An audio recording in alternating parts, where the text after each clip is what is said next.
नमस्कार दोस्तों, एक बार फिर से आपका स्वागत है आपके अपने ही चैनल में जिसमें हम एक्सेल और डेटा के ज्ञान गंगा में डूबते हैं और कुछ नया सीखते हैं। तो अब तक के हमने कुछ बेसिक एक्सेल के फॉर्मूले सीखे हैं जैसे V lookup, X lookup, sum if, count if.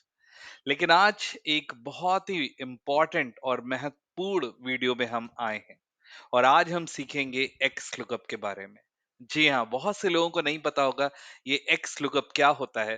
तो दोस्तों मैं आपको बताना चाहता हूँ एक्स लुकअप एक नया एक्सेल का फॉर्मूला है या कह सकते हैं फंक्शन है जो कि ऑफिस 365 या माइक्रोसॉफ्ट 2021 के बाद वाले सारे सारे वर्जन में ये मिलेगा आपको। उससे पहले का अगर आपके पास कोई वर्जन नहीं है आपके पास तो फिर आप इसका इस्तेमाल नहीं कर सकते हैं, फिर आपको वी लुकअप या एच लुकअप का इस्तेमाल करना है। लेकिन यकीन मानिए अगर आपके पास ऑफिस 365 है और आप एक्स लुकअप को सीख सकते हैं तो फिर आपका जीवन बहुत ही सरल होने वाला है अगर आप एक्सेल पे काम करते हैं। ये फॉर्मूला बहुत ही आसान है, बहुत ही सिंपल तरीके से मैं आपको सिखाऊंगा और इस जो हमारे पास कंस्ट्रेंट होते थे वी लुकअप में और एच लुकअप में वो कंस्ट्रेंट यहाँ पर सारे खत्म हो जाएंगे। अब आप पूछेंगे कि क्या कंस्ट्रेंट थे, तो आइए हम देखते हैं। आशा करता हूँ आपको हमारी स्क्रीन दिख रही होगी, स्क्रीन पे देख सकते हैं। पहले हम सीखेंगे वी लुकअप के फॉर्मूले से। तो ये कुछ डेटा है हमारे पास एक ऑफिस का, हमारे पास एम्प्लॉय की आईडी है, एम्प्लॉइज के नेम है, वो किस शहर से हैं, उनकी क्या सैलरी है। माफ करिए यहाँ पे लिखा है कस्टमर नेम जबकि इसको होना चाहिए एम्प्लॉय नेम।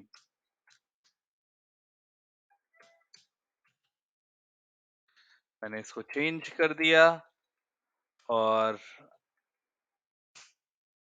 अगर अब मुझे शहर चाहिए और किसी कस्टमर के नाम के सामने कि वो सॉरी एम्प्लॉय के नाम के आगे से कि वो किस शहर का ये एम्प्लॉय रहता है, कहाँ पे रहता है और उसकी सैलरी क्या है।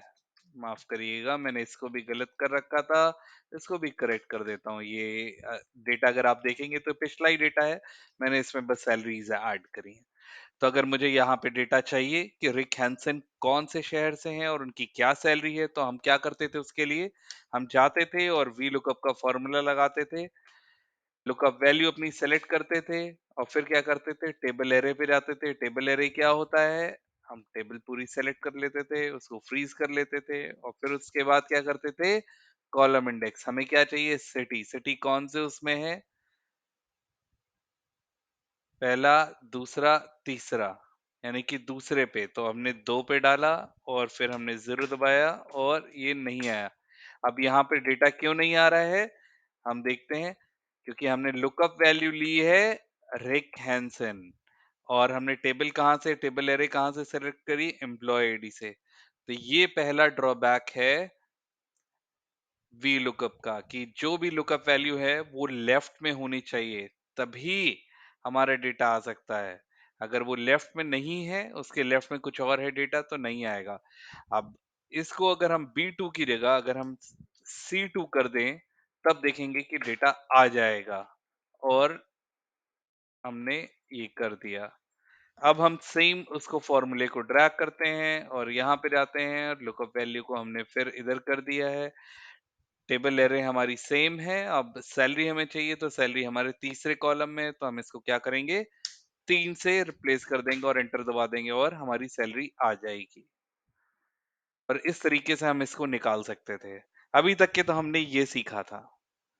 लेकिन अब कुछ और हम सीखेंगे और कुछ नया सीखेंगे और इसका एक और ड्रॉबैक मैं आपको बताना चाहूँगा वीलुकअप का कि मान लेते हैं कि यहाँ पर अगर कोई भी कॉलम हम ऐड कर देते हैं तो क्या हो रहा है वैल्यू जीरो ही जा रही है क्योंकि टेबल रेंज तो वही है लेकिन ये ढूंढ कहाँ रहा है कॉलम 2। अब ये क्या हो रहा है कॉलम मूव हो रहा है, उसके लिए फिर हम इसमें कॉलम का फॉर्मूला लगाते हैं, कॉलम को भी ऐड करते हैं इसी फॉर्मूले में तब करते हैं। तो ये बहुत ही लंबा फॉर्मूला हो जाएगा और जो टाइम भी बहुत ज्यादा लेगा।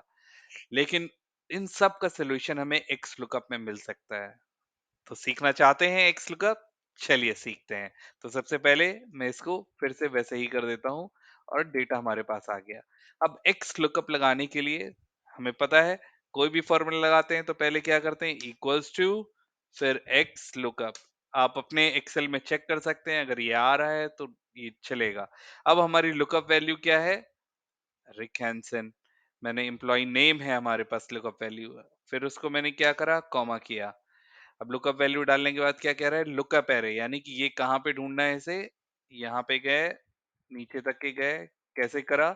मैंने सिलेक्ट करा, शिफ्ट और एरो डाउन से इसको मैंने कर दिया फ्रीज। फ्रीज क्यों किया? अगर फ्रीज नहीं करते तो जब हम इसको फॉर्मूले को ड्रैग करते तो ये हमारी टेबल लुकअप एरे जो होती है ये भी क्या करती? ड्रैग कर जाती। अब इसके बाद हमें क्या चाहिए? अब हमें क्या करना है? यहाँ पर रिटर्न एरे मतलब मुझे क्या ढूंढना है? मैं यहाँ पे आया, पूरे टेबल को सेलेक्ट करा, रिटर्न एरे, और फिर कहां पर से ढूंढना है इसको करा और ब्रैकेट बंद कर दी, एंटर दबा दिया। अब देखिए कितनी ही आसानी तरीके से ये फॉर्मूला आ गया।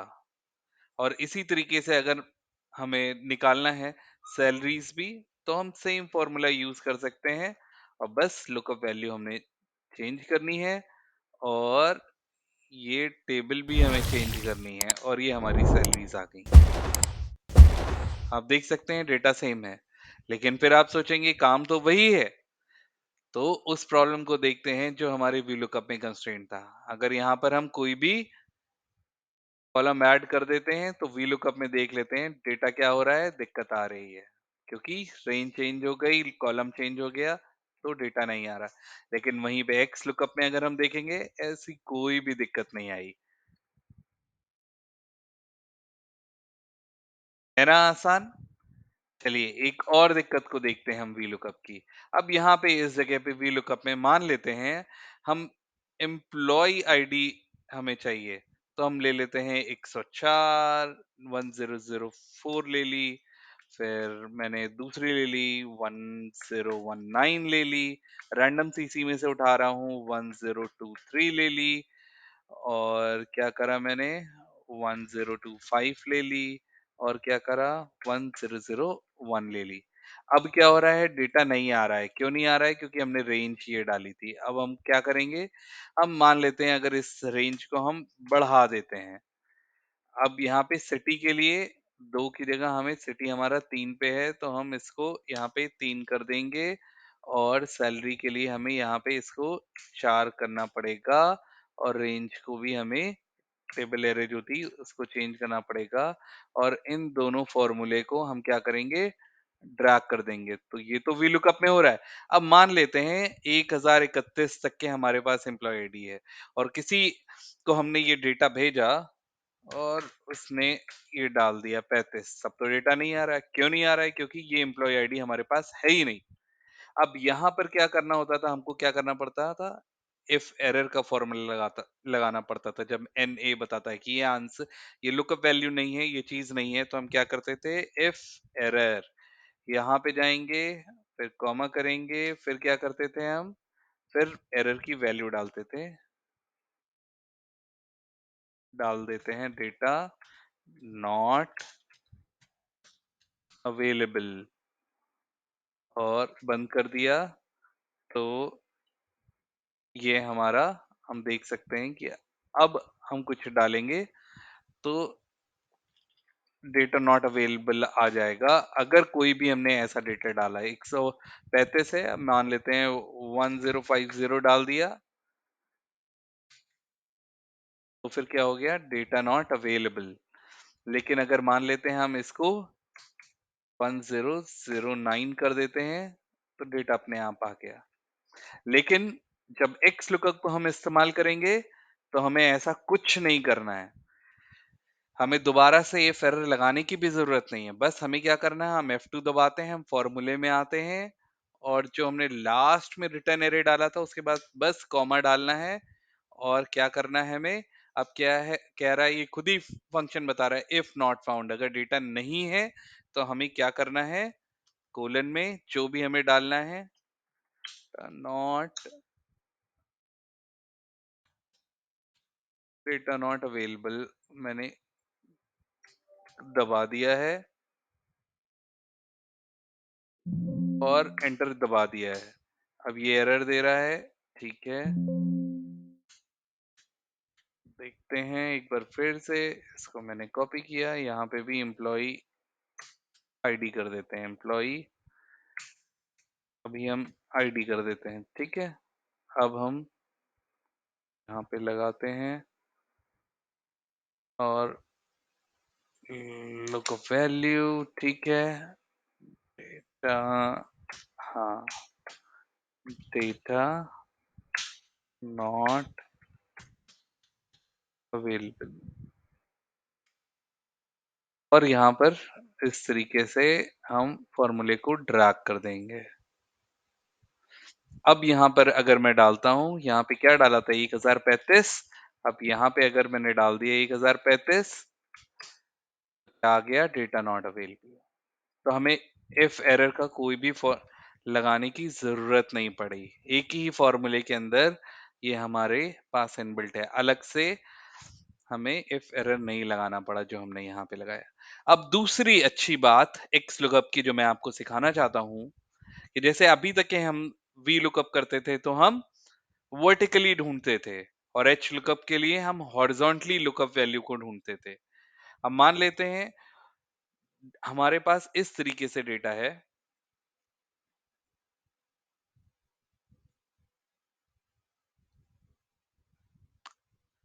और यहाँ पे मान लेते हैं मेरे पास क्या है, डेजिग्नेशन है। मैंने डेजिग्नेशन को लिखा, ठीक है। और क्या है, अब मुझे इस डेजिग्नेशन के अगेंस्ट में निकालना है एम्प्लॉय का नेम क्या है, ठीक है। तो मैं क्या करूंगा, हम पहले क्या करते थे, हम एच लुकअप जब लगाते थे इस तरीके से डेटा ऊपर से नीचे आते थे, हॉरिजॉन्टली उठाते थे। लेकिन अभी हमें क्या करना है, मान ले नेम निकालना है, यानी कि हमारे पास क्या है, डेजिग्नेशन यहाँ पे है और हमें डेटा चाहिए ऊपर वाला। तो एक्स लुकअप में ये भी निकल सकता है। जरूरत नहीं है कि जो भी आप लुकअप वैल्यू है आपकी एक्सट्रीम लेफ्ट में हो या टॉप पे हो, जो कि एच लुकअप में टॉप में होनी चाहिए। अभी हम क्या करेंगे, फिर से एक्स लुकअप लगा देंगे। एक्स लुकअप, लुकअप वैल्यू क्या है, ये कॉमा करा। अब लुकअप की रेंज क्या है, तो यानी कि ये कहाँ पे ढूंढो भाई, ये इसमें ढूंढो, डेजिग्नेशन वाले उसमें। F2 दबा दिया। फ्रीज करना अच्छा रहता है, और फिर रिटर्न कहाँ पे इस चीज को ढूंढना है, यहाँ पे गए, और ब्रैकेट बंद कर दिया हमने। और आप देख सकते हैं कैथरीन आ गया। अब थोड़ी देर के लिए हम मान लेते हैं हमने कस्टमर केयर डेजिग्नेशन यहाँ पे डाल दी, और चेक करना है तो कस्टमर केयर में टॉप। तो अभी हम देख सकते हैं ये नीचे से ऊपर ढूंढना है। सेम तरीके से अगर मान लेते हैं मुझे सिटी चाहिए यहाँ पे, तो फिर मैं क्या करूंगा, बस मुझे सिर्फ और सिर्फ सिटी वाली रेंज डालनी है। सिटी कहाँ पे है, 5 में है। 3 की जगह मैं 5 कर दूंगा, 5 कर दूंगा, और एंटर दबा दूंगा। तो फिर कस्टमर केयर कहाँ पे है, इस शहर में है। चेक कर सकते हैं, कोई भी और डेजिग्नेशन ऑपरेशन मैनेजर को डालते हैं और हमें पता चल सकता है। तो हमने ये चीज आज सीख ली। एक्स लुकअप इतना फायदे का है हमारे पास, हमें ये फेरर लगाने की जरूरत नहीं है। डेटा हमारे चाहे लेफ्ट में हो चाहे राइट में हो, कहीं पे भी हम उसको ढूंढ सकते हैं, और एच लुकअप की भी जरूरत ना हो। अब एक चीज और मैं आपको सिखाना चाहता हूँ, एक और नई टेबल में लेके जाता हूँ। और यहाँ पर मान लीजिए ये एक डेटा है किसी कंपनी का, उसके ये सारे एम्प्लॉय, एम्प्लॉय कह सकते हैं या कस्टमर कह सकते हैं, इनफैक्ट इसको भी मैं एम्प्लॉय ही कर देता हूँ। ये इस टेबल में एक एम्प्लॉय हैं, उनके जनवरी से लेके जुलाई तक की उनकी सेल्स की ये वैल्यू है, किस एम्प्लॉय ने कितनी सेल करी है, और ये टोटल उसकी सेल अब तक के है। ठीक है, ये डेटा तो छोटा है, मान लेते हैं अगर डेटा बहुत बड़ा है और मुझे उसमें से रैंडम चाहिए, या तो मैं कैसे इसको ढूंढ सकता हूँ। तो बहुत ही सिंपल और आसान सा फॉर्मूला है जो मैं आपको सिखाना चाहूंगा, फिर से एक्स लुकअप का। और इसमें सम भी करना है हमें। मान लेते हैं हमें ये चाहिए यहाँ पे सम ऑफ सेल्स, ठीक है। मुझे टोटल सेल्स चाहिए, तो मैं जाऊंगा एक्स लुकअप का फॉर्मूला लगा दूंगा। एक्स लुकअप, लुकअप वैल्यू क्या करे, एम्प्लॉय का नाम ढूंढे, फिर उसके बाद कहाँ ढूंढे, तो लुकअप वैल्यू हमने डाल दी, एम्प्लॉय का नाम ढूंढे, कहाँ से, यहाँ से। अब क्या करना है, लुकअप एरे, इस नाम को कहाँ पे ढूंढना है, इस टेबल में ढूंढना है। ठीक है, हो गया। अब क्या कहता है, रिटर्न टेबल। अब यहाँ पे क्या करना है, हमको इन सब का सम चाहिए हर मंथ का। तो इस रेंज को लिया, किया, प्लस किया, नेक्स्ट रेंज ली, फिर इस तरीके से सारी रेंज पे हम जाते गए, प्लस करते गए। डेटा छोटा है तो आप सोच सकते हैं कि हम सीधे टोटल लगाया और हो गया। लेकिन अगर आपको एक टाइम पे एक ही चाहिए और सारा नहीं चाहिए, तब ये बहुत ही काम का है। आपने एंटर दबाया, तो जोसेफ हॉल्ट कहाँ पे है, हम देख सकते हैं इसमें जोसेफ हॉल्ट ये है। तो जोसेफ हॉल्ट की टोटल सेल कितनी है, 34115। 34115। अब थोड़ी देर के लिए हम यहाँ पे आ जाते हैं, थॉमस बोलैंड का चेक कर लेते हैं। अब थॉमस बोलैंड का 34486, 34486। कितनी आसानी तरीके से हमने इस डेटा को निकाली है। मान लीजिए अगर यहाँ पर आपको बोला किसी ने कि आपको जनवरी, मार्च और जून का चाहिए डेटा खाली, उसके अलावा कुछ नहीं चाहिए, तो आपको क्या करना है, जनवरी का रखना है। जनवरी क्या है, सी में है। ठीक है, मार्च का चाहिए नहीं, मार्च का चाहिए यानी कि फरवरी को हटाना है, तो मैंने फरवरी को हटा दिया। ठीक है, फिर मार्च हमारा रखना है। ठीक है, रख लिया। मई, अप्रैल हटा दिया हमने। ठीक है, फिर मान लेते हैं हमको जून को या जुलाई रखना है। ठीक है, जनवरी, मार्च और जुलाई।